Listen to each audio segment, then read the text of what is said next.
Good morning, Greenie.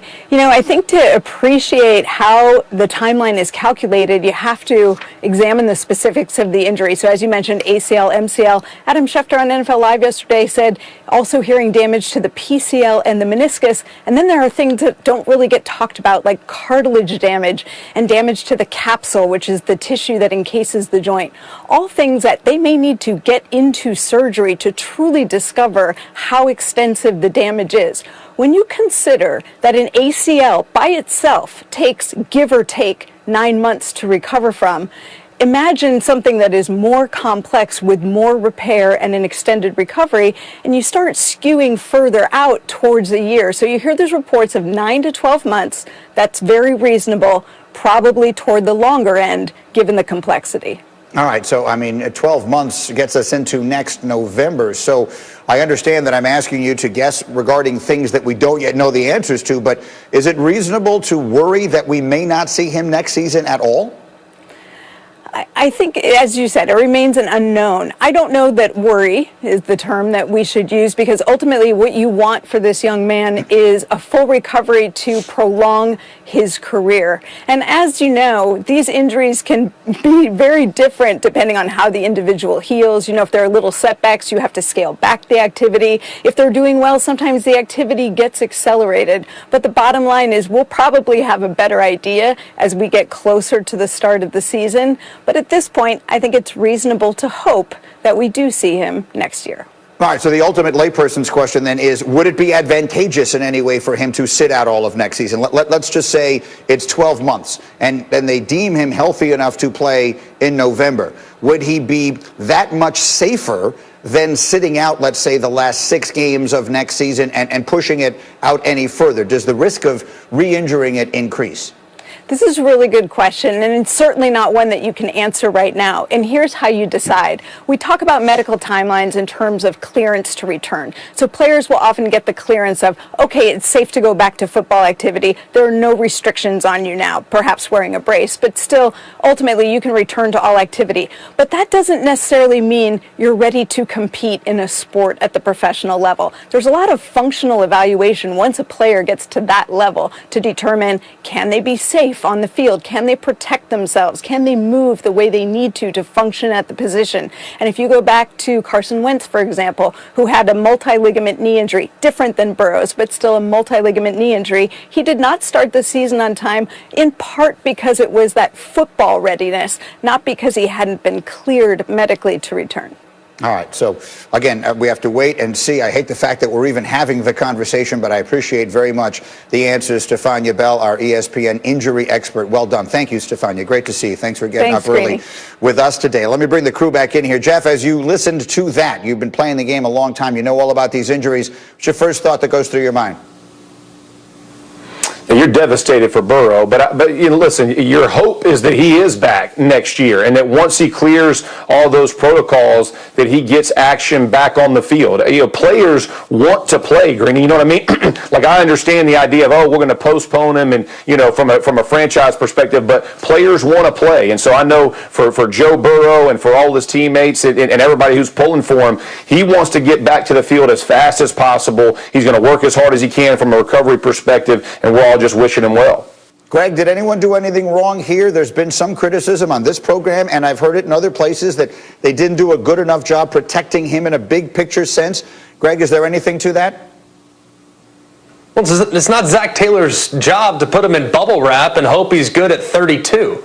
Like, his job is to go out there and try to win games. And the only way the Bengals had a chance to win football games this year is by dropping back, throwing it 50-plus times. That was it. They have good receivers. They have decent weapons. What they don't have is a good offensive line. So what are you going to do? Just try to run it down people's throats with an awful offensive line for the most part? No, you can't do it.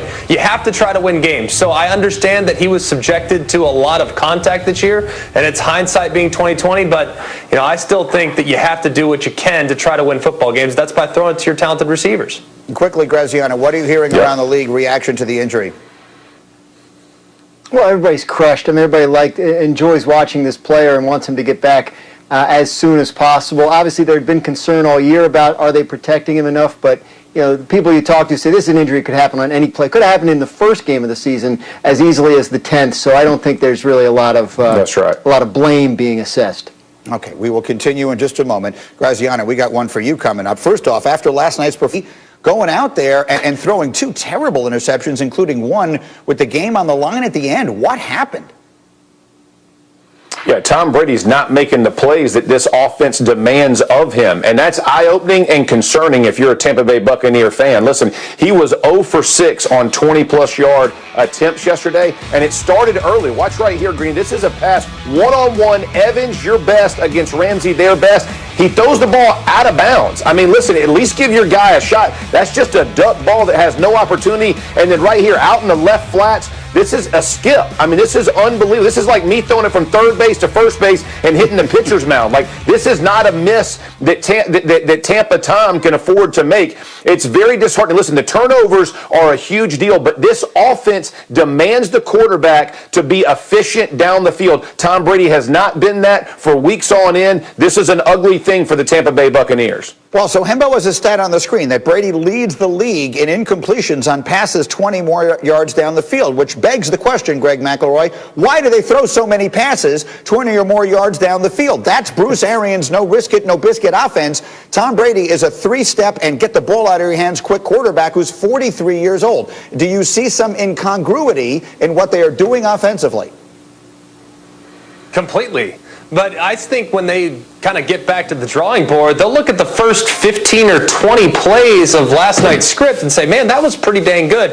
And then the third quarter happened, which was maybe one of the worst quarters of football I've ever seen offensively from a Super Bowl contender. I honestly, guys, felt like I had to double check the TV guide one more time, make sure the Bears weren't playing, because it looked like they might have been on the field wearing Tampa Bay Buccaneers uniforms. I really did.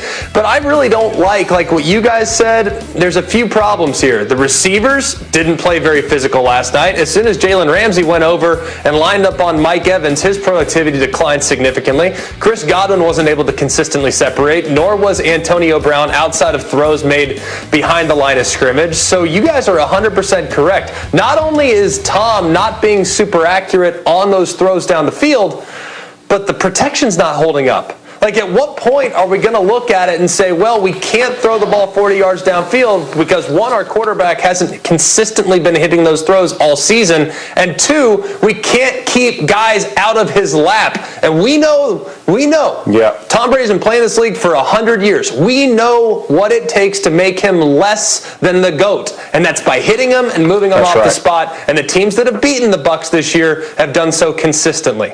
So, Jeff, we're going to make it all about Brady because that's what people tend to do. But are they being out-physicaled? Were the Bucs out-physicaled last night? Absolutely. Listen, this offense, you expect, whether it be Ronald Jones or Fournette, like there has to be some physicality from the offensive line in the run game. And again, there was none there. I think they're under 50 yards rushing. You can't have that with a 43-year-old quarterback that can't complete the ball that you're asking him to complete. So as you look at it, this was Tampa Bay's game plan. It played out to form, right? Make Jared Goff beat you, and then we'll beat you with offense. Well, guess what? Goff beat them, and then they got physically dominated up front. The front four of the Rams dominated the Bucs offensive line, run and pass, complete decimation. You just can't win football games that way. Listen, I'm going to sound like a broken record, but I just can't. I have to keep saying it. Hembo just put it up on the screen. They've thrown the ball down the field more times than any other team in the National Football League this season. That is what the coach wants to do. If you want to do that, then signing Tom Brady was a mistake. It was not the right. It just doesn't make any sense. And until they figure that out, it's not going to look any better. All right, let's put a smile on our face. There's nothing I enjoy more than this. Set him down is a keeper. That is a Tuesday staple. Get some of this. Get some of that. Throw him out the club. Swagoo, throw him out the club. You see him? 1 pancake, 2 pancakes, 3 pancakes. Ooh. Every Tuesday, Jeff Saturday hands out pancakes for the great blocks that he sees. We call this Sat Him Down. Go ahead, Jeff. Take it away. Listen, you want to know why the Cincinnati Bearcats are being talked about more than Northwestern? Watch this. The offensive line is carrying them the way. Watch right here. We call this sniper fire, Greeny, because the guy don't see it coming. Bam! Jack Renfro lays them down. How pretty is this? Watch and just enjoy, folks. It doesn't get better than this from an offensive line sneaker. Get some of that. I absolutely love it. Jack Renfro lays them out in the defensive backfield. One pancake from my man Renfro. We're going to back it up. Two pancake look right here, but watch Garrett Bowles pulling out this attack. Oh, good heavens. This is not a sniper, Greeny. This is, I see you coming. I got nothing to do but take one.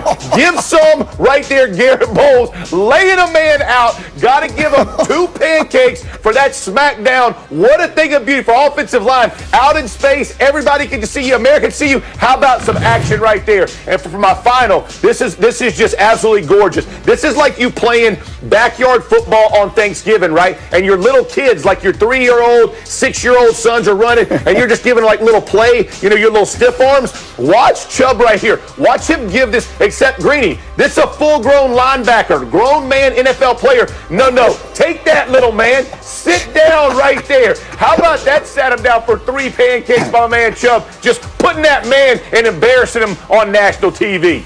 I like your willingness to give the coveted 3 pancakes to someone who isn't a lineman. That's very it's very generous of you. Oh, listen, when it looks like that, again, I'll do that on Thursday, right? I'm going to